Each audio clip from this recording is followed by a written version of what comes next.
Hello, and welcome to ZAP, the Gender Pay Gap, the podcast series where we expose the elephant in the room. The elephant's name, the gender pay gap. I am coming to you from Memphis, Tennessee, located on the banks of the mighty Mississippi River. Nestled in the southwest corner of the state, Memphis is home to the blues, barbecue, and so much more. I am your host, Gwendolyn Tucker. Thank you so very much for joining me for this episode of ZAP, the Gender Pay Gap. I am your host, Gwendolyn Tucker. You can find ZAP, the Gender Pay Gap, wherever you listen to your favorite podcasts on Apple, Spotify, Google, and now on YouTube. On last week's episode, I mentioned that people respond in one of three ways when I share facts about the gender pay gap. One response is they don't believe it. They deny that the gender pay gap even exists. The second response is they debate it. They believe it exists, but doubt that my numbers are correct. Actually, okay with that. At least they admit the gender pay gap exists. The third response? The third response is this. People are curious. They want to know more. They are willing to do some homework, which is what I urged you to do. I also told you about a time when I was surprised. It wasn't a pleasant surprise, and it seemed to happen by accident. I was a certified career transition coach working with candidates from organizations large to small who had been downsized. They were out of a job and needed my help finding one. Many had not been in the job market for a while. Some didn't have an updated resume. I loved what I did. I loved helping people navigate their way in the midst of uncertain times, from helping them update their resume to finding out what type of jobs they qualified for, to preparing for interviews and negotiating pay. I really enjoyed doing the work. I got great feedback when conducting training workshops and working with candidates one-on-one.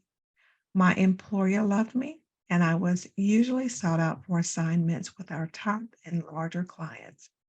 I had a great relationship with my clients and my colleagues. One day, I received an inquiry from a competitor. I think they found me on LinkedIn. They were offering 25% more than I was earning with my current employer for doing the same type of work. This new information brought me face to face with the realization that I was earning 75% of what they were offering. I had some decisions to make. I could stick my head in the sand, but have you heard someone say once you see something, it's hard to unsee it? Or once you know something, it's hard to unknow it? Well, I couldn't pretend to unknow this new set of facts. A 25% pay increase was very enticing, especially for doing the same type of work. I had to do some homework, so I opted to find out more from the competitor, more about the job posting, to determine if the position was truly as described, including confirming that the pay quoted was accurate. I sat down for an interview with the competitor. Doing so helped me determine my next best step. Doing my homework prepared me for exercising my next option. From the range of possibilities, I decided to challenge the status quo. Now, the first step in challenging the status quo is determining what you want to change. In this situation, I wanted an increase in pay. I had done the necessary homework. I had gotten my ducks in a row. I knew the competitor was willing to pay up to 25% more for doing very similar work. I was helping my clients prepare to negotiate pay for offers received. Why in the world wouldn't I do the same thing for myself? I made the choice to ask for a raise. I was a top performer, so why not ask? I wanted to know if they were willing to grant me a raise, and I wouldn't know until I asked. Have you heard the saying, the answer is always no unless you ask? Well, the only way I would find out if my employer would be willing to grant a raise was for me to ask. So I did. I scheduled an appointment with my boss. I talked with my immediate supervisor, told her about the offer I had received and the rate of pay. Guess what she said? She said that the pay rates were fixed and they were not granting raises. In essence, no. You know I didn't like that answer. I also knew that immediate supervisors can recommend pay raises, but usually they are not the final decision makers. So, you know what I did? I asked to speak to her boss. My boss's boss met with me. She was very courteous and complimentary of me and my work, but she said that the company was not granting raises.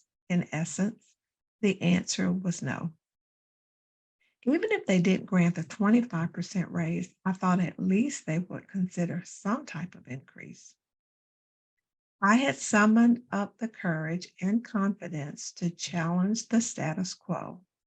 I had asked for a raise, and the answer was no. Was I disappointed? Absolutely.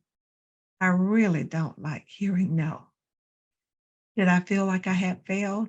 Yes, I felt as though I had failed. But you know what? Even though the answer was no, I was proud that I spoke up for myself, that I advocated on my behalf. Even my boss's boss said as we were wrapping up the conversation, when you're only doing what we teach our clients to do. So, why do I tell you this story? Because I want you to know that asking may not end with a yes. Sometimes it ends with a no, and you need to be prepared for that. You also need to be prepared for how you will respond.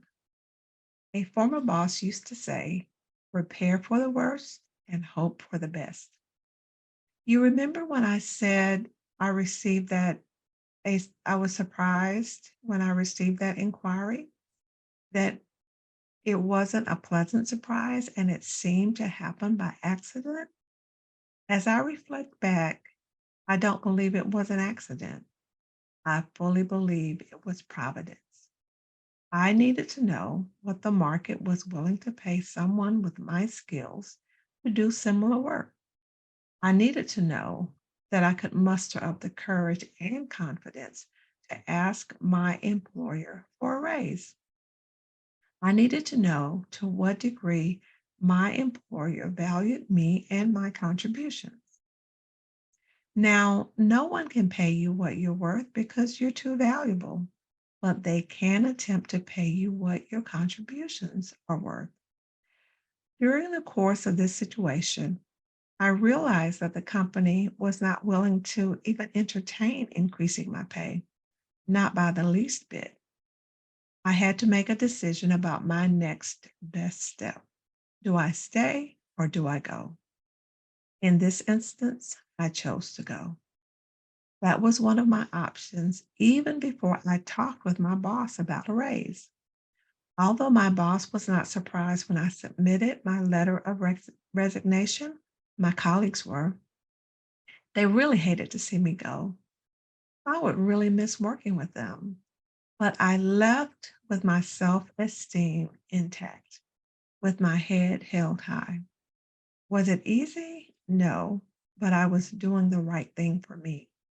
Was it only about the money, the increase in pay? That was part of it, but not all. I realized that I had valuable skills and that someone was willing to compensate me for them. So, what's the moral of this story? What in the world does any of this have to do with the gender pay gap? It is this: when you do your homework, you may discover that you are one of those women trapped in the pay gap. Then you will have to determine your next best step?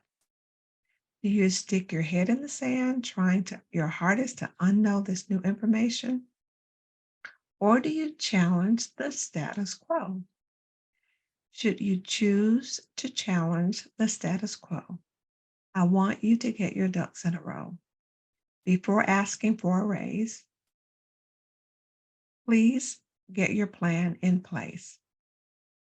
Do this.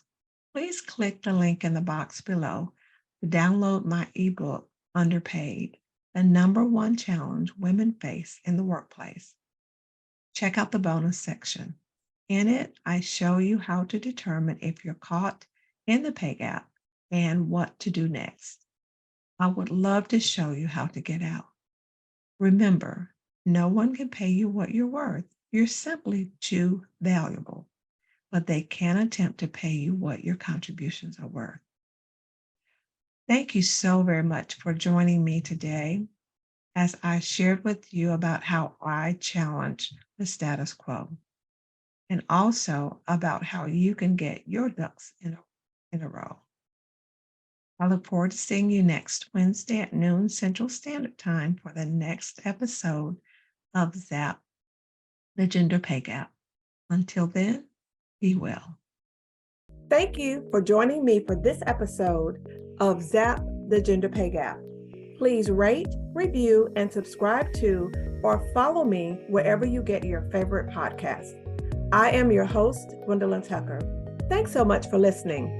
See you next time.